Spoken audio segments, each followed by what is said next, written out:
Hello and welcome to Northampton Community College's course Ethics and Moral Problems. Today we'll be talking about the issue of justice, particularly according to the thoughts of Aristotle and Thomas Hobbes. So, as we move into this issue of justice now, in this lecture, as it's understood by the philosophy again of Aristotle and Hobbes, I want you to first think of what that term justice really means. These are one of those words that often we think about, they're familiar terms. Until we really have to say literally what they mean, or if somebody questions us about them. So if I were to ask you about the terms love, hope, fortitude, etc., you may think you know these terms, and probably until you were asked to give a good definition. This is when somebody blurts out, well, you know what I mean, or, I know what it is, but I just can't think exactly how to say it. Well, the problem, as you can imagine in that case, is that if each of us assumes that we know the meaning of the term, and we assume the other person thinks of it in the same way that we do, then we enter into a discussion about it, in this case justice. How are we going to have a proper dialogue? And discussions and rational arguments must at least work from a shared understanding of the meaning of the terms used. Otherwise, we're only going to become frustrated and no progress will be made. So it seems as if the other person, if we don't clear these things up first, that they're really not listening, or maybe they just don't understand what we're really trying to say. And if you think about it, isn't that what often happens in our conversations, in the news, or in social media? Well, the field of philosophy leaves no stone unturned, but it always initially seeks the meaning of the term. In other words, what is the definition? Now, as it applies to the term justice, different thinkers offer different definitions, so it's not like there's just one for every single thinker. We need to know how they understand it. In this lecture, you're going to be introduced to two, and perhaps understand a little bit more about the meaning of justice by comparing the way that Aristotle in the Nicomachean Ethics, he sees justice as a virtue which should govern the way you personally act, and Hobbes in his writing Leviathan, where justice is going contrary to an agreed upon social contract. So in this lecture, I'm just hoping to give you some insight into how they work out their own understandings. That is, this will be a window into their thought process. So let's begin with Aristotle. Now, you've read in the Nicomachean Ethics that he wants to contrast justice, and the Greek term here is dikaios, with an injustice. Aristotle wants to determine the mean, or what he will consider the virtue between these two extremes. This is really known as the doctrine of the mean, and sometimes it's referred to as in media stat virtus. In other words, the virtue stands in the middle. Here's how he thinks. If you ever wondered about the virtue, say, of courage, Aristotle would say, as a virtue, it is the mean, the middle ground between running away from the battle, a coward, in other words, that'd be a deficiency of courage, or running into certain meaningless death, like a recklessness. We might call bravado. That would be the excess of the virtue. Well, how does this apply to, say, justice then? Well, first of all, we're always going to consider that the virtue is in the middle, in between these two extremes, the deficiency and the excess. And we're going to understand that, first of all, he considers justice a virtue. Now, when he says justice is a virtue, what he means is that it's a habit of the soul. So it's some disposition that the human person should always use, and then in turn this disposition should cause actions in us that are considered just. So, for instance, he uses an example of health as an analogy. We would consider something to be healthy if it leads to healthy actions, right? Brisk walking is good for our health, and that's the mean between sitting in a chair all day, laziness, and extreme exercise. Think of some extreme sport that can easily lead to injury and thus, be unhealthy. So something in between those two extremes is what we would call health. This then is what we can determine to be healthy by the actions. Well, we could determine what is just in the same way by what exactly are the actions that come from that. What does justice provide? So a just person would seek things in life that are good for themselves. An unjust person may seek good things too, but would seek them in a way that others then may not consider fair. In other words, they might take more than they need. So a just society, with Aristotle, is made up of people who themselves are just, and thus they would follow laws that allow for this type of justice to flourish. This means that the just person should follow those laws. Now, you see here that the motive is very important. And you might wonder, at least I did, when you read something like this, that we're supposed to follow laws and that's just, but not all laws are just. So why should I follow the law if it's not just? We're not really dealing with that right here at this point. And this is an important thing to keep in mind, because for Aristotle, this justice is a virtue, right? It's that habit. of the individual soul, and thus it's more connected to each of us acting justly than to being treated justly by others in society, even laws themselves. So to a certain degree, this makes sense. We have control over how we act, so much more so than how we are treated. And Aristotle will consider somebody who just acted justly by following the given law, and only secondarily be concerned with whether or not each person themselves are being treated justly. Anyway, according to Aristotle, then, there are three types of justice. The first one is distributive justice. Now, well, I'll go over the rest later, rectifactory justice and reciprocal. But with this first, distributive justice, he begins by stating that too much or too little is unjust. Again, back to the mean. What then is equal should be considered to be the intermediate, or fair, in terms of justice. But what is the measure of this fair justice? How do we measure fairness in free citizenship, or in wealth, or in noble birth, or in virtue and excellence? What he's getting at here is that for something to be considered just in distribution, there simply has to be a fair proportion between the people and whatever common good that one is attempting to measure. When it comes into refractory justice, he considers this in terms of, he'll call this another species. So, first, to rectify, means to correct or restore, like we're setting things right. So we might understand this in terms of being the type of justice used in our legal system where the judge would attempt to restore an unjust situation to equality. For instance, if an attacker so-called profits from the attack and the victim receives a loss from the attack, then the judge is going to have to go in there and attempt to determine what is the intermediate area between this profit and loss. So in other words, the equaling factor. And by finding that can restore justice. So justice is to rectify the unjust situation by subtracting from the one who supposedly has profited and then adding to the one who has incurred some sort of loss. Now the third type of justice, the species he calls it, is reciprocal justice. It assumes that any exchange of goods needs to be an exchange of equivalents. So here you might immediately think in terms of product and labor. The type of reciprocity Aristotle sees as distinct from distributive, to each their due, or refractory, to restore to another what is due.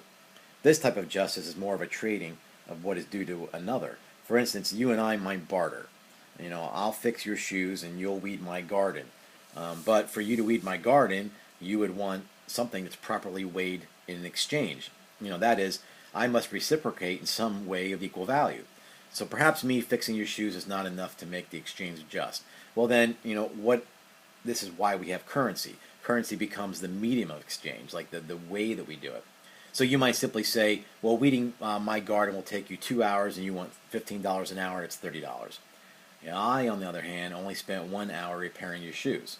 Now, if we just simply leave out any material costs or the quality of our steel for this analogy, we could see that this is not a fair exchange unless I will repair your shoes and also give you $15. So, that scenario, according to Aristotle, would be fair reciprocal justice.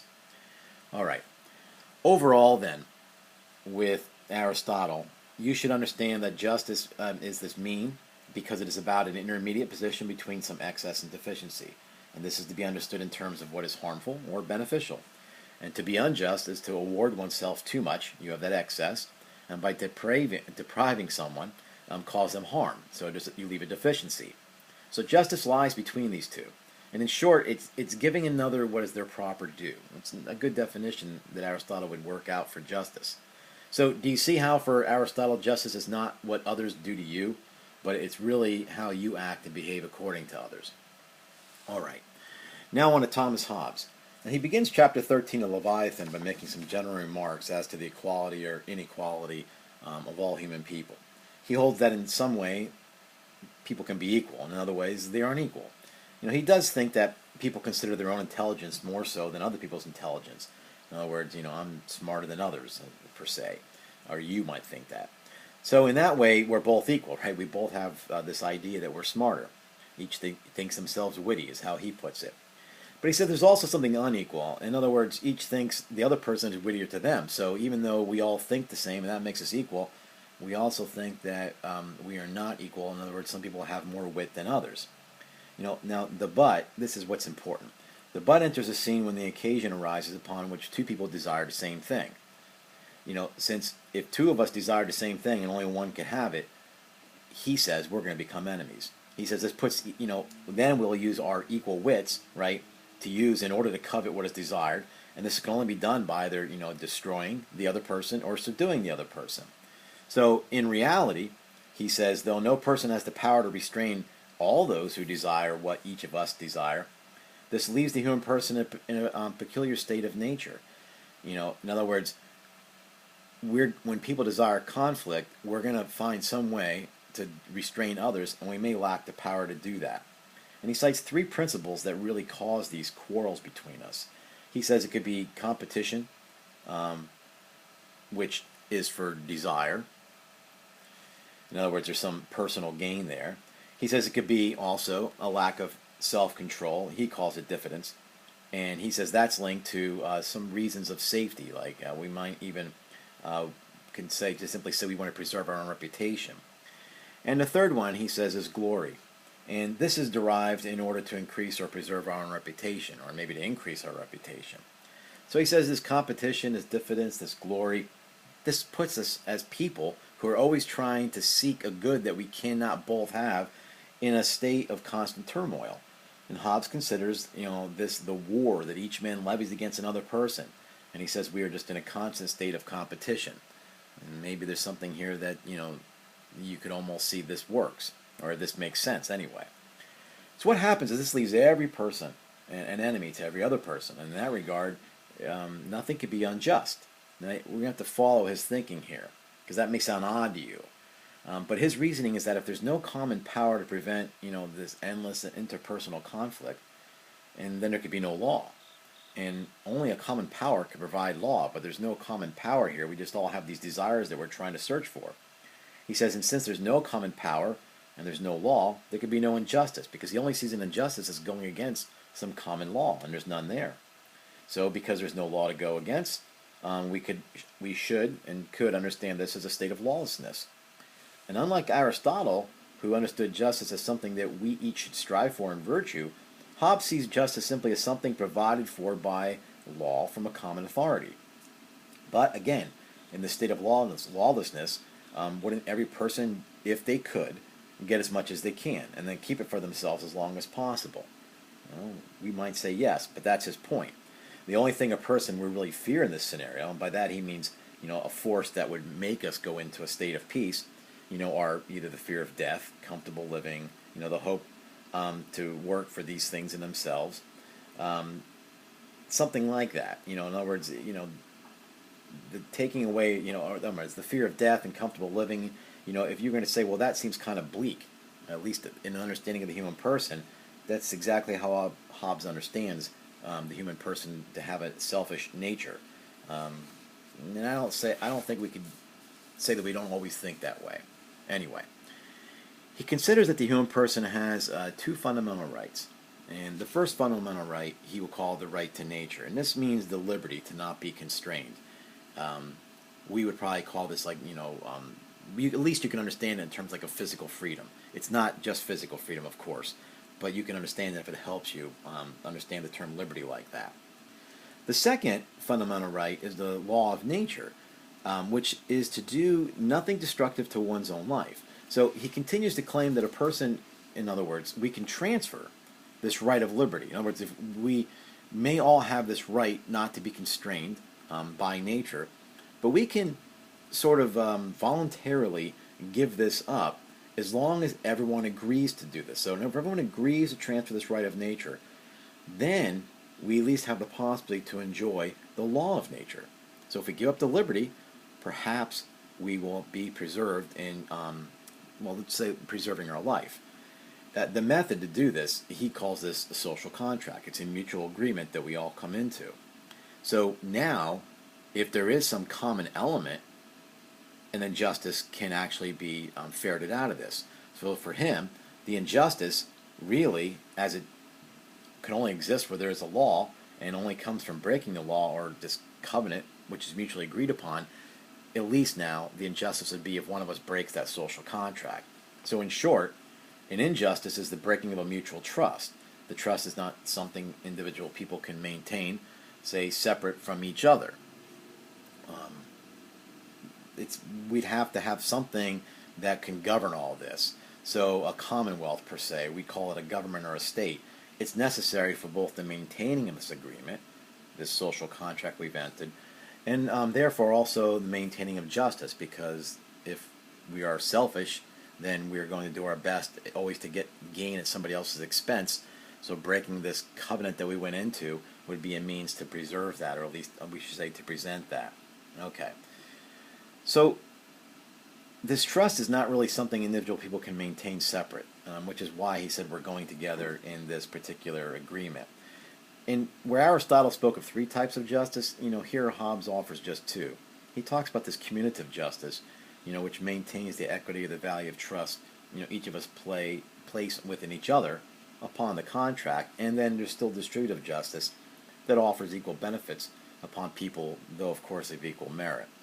So in the reading of Leviathan, then, which we covered, Hobbes offers 5 laws of nature. I mean, he offers more than that, but in the selections that we have, there were 5 listed, which preserve this type of justice necessary for us as multitudes to live in peace. And he has, in a couple of occasions in his writing, he summed up these laws with the maxim, do unto others as you'd have them done unto you. That should be familiar to us.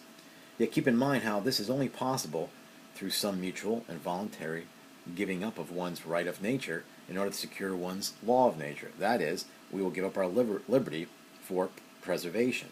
And since this is always threatened by the size of the enemy, which would seek to disturb that peace, he says the multitudes need to band together, and in this contract then confer all their power and strength upon one man, or one assembly of men, a reduction of our individual will by the plurality of voices of all of us, and can be heard just through that one person's will. You can almost understand this as a corporate will. And Hobbes calls this corporate will, the sovereign power. Okay, so a sovereign power can assume this position, either by natural force or by war. It could take the power from all the people. Or, and this is where he's going, the third option is by mutual agreement. In other words, let's all voluntarily form a commonwealth or a political governing body. And then this governing sovereign then has as his goal the peace and the defense of all those who have voluntarily submitted themselves to this contractual relation.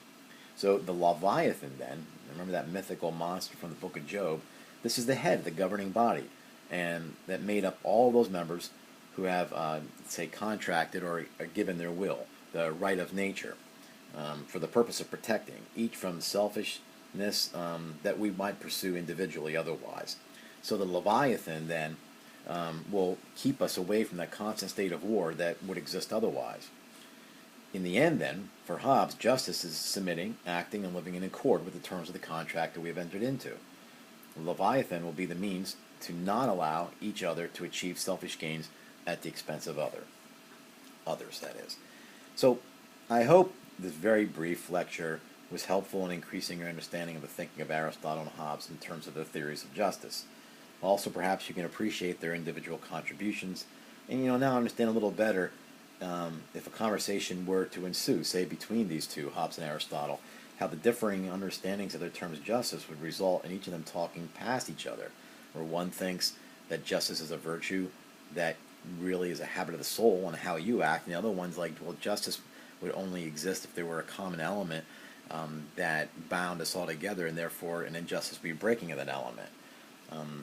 Could you imagine having a conversation if you didn't understand that you had 2 separate comprehensions of the term justice? But, of course, both of them being good philosophers, I have a feeling they would dialectically query each other, and then soon realize, that one was speaking of justice as a personal virtue, and the other as a just response to some contractual agreement. Well, thank you for watching.